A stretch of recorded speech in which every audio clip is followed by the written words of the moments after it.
ഇന്ന് കേരളമാകെ ഓണാഘോഷം കൊള്ളുന്ന എല്ലാ മനുഷ്യരുടെയും സമാധാനത്തിൻ്റെയും ഉല്ലാസത്തിൻ്റെയും ദിവസമായിരിക്കുന്നു.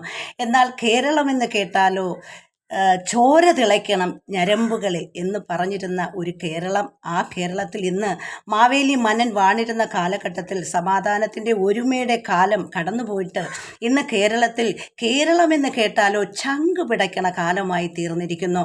മദ്യപാനത്തിൻ്റെയും മയക്കുമരുന്നിൻ്റെയും അടിമത്തത്തിലായി കേരളം, പീഡനത്തിൻ്റെയും കഴുത്തറക്കലിൻ്റെയും കാലഘട്ടമായ കേരളം, മനുഷ്യർ അമ്മയപ്പന്മാരെ കൊല്ലുന്ന കേരളമായി തീർന്നിരിക്കുന്നു. എന്നാൽ സദർശവാക്യത്തിൽ ഇങ്ങനെ പറയുന്നു, ഇങ്ങനെയുള്ളവർക്ക്, മദ്യം രുചിച്ചു നോക്കുന്നവർക്ക്, അതായത് വീഞ്ഞ് കുടിച്ചിട്ട് നേരം പോക്കുന്നവർക്ക്, അതായത് അവർക്കൊക്കെ അയ്യോ കഷ്ടം, അവരുടെ ഭവനങ്ങളിൽ കലഹം.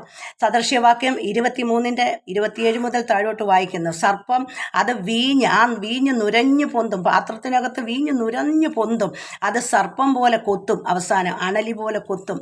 ഇത് മനുഷ്യൻ്റെ അകത്തേക്ക് കടന്നു ചെല്ലുമ്പോൾ ഇന്ന് കേരളത്തിൽ നടക്കുന്ന ആ കാലങ്ങളെല്ലാം മാറിയിട്ട് ഇന്ന് കേരളത്തിൽ യൗവനക്കാരുടെ ഹൃദയത്തിൽ കടക്കുന്നത് ഇങ്ങനെയാണ്. സർപ്പം പോലെ കൊത്തുന്ന ആ മദ്യം കടന്നു ചെല്ലുമ്പോഴത്തേനും മനുഷ്യനല്ലാതെ മൃഗമായി മാറിക്കൊണ്ടിരിക്കുന്നു എന്ന് പേടി തോന്നുന്ന ഒരു കേരളമായി തീർന്നിരിക്കുന്നു. ഇന്ന് ഓണാഘോഷങ്ങൾ നടക്കുന്ന ഈ വേളയിൽ കർത്താവും രാജാതി രാജാവുമായ യേശു കർത്താവ് മാനവ കുലത്തിനു വേണ്ടി ഇറങ്ങി മനുഷ്യപുത്രനായി ഭൂമിയിൽ വന്ന് അവൻ മാത്രം സമാധാനം ഈ ലോകത്തിലേക്ക് കൊണ്ടുവന്നിട്ടുള്ളൂ. അതായത് കർത്താവായ യേശു ക്രിസ്തു മാത്രമേ സമാധാനത്തിൻ്റെ പുത്രനായി, ഇനി അവൻ രണ്ടാമത് വരും, ഒരു ഭരണം ഈ രാജ്യത്തിൽ ഭരിപ്പാൻ എൻ്റെ കർത്താവ് വരും. അപ്പോൾ സമാധാനത്തിൻ്റെയും സന്തോഷത്തിൻ്റെയും നാളുകളായി തീരട്ടെ, സ്വർഗരാജ്യം പോലൊരു രാജ്യമായി തീരട്ടെ. ഈ ഓണാശംസകൾ ഇങ്ങനെയായി തീരട്ടെ. ആമേൻ.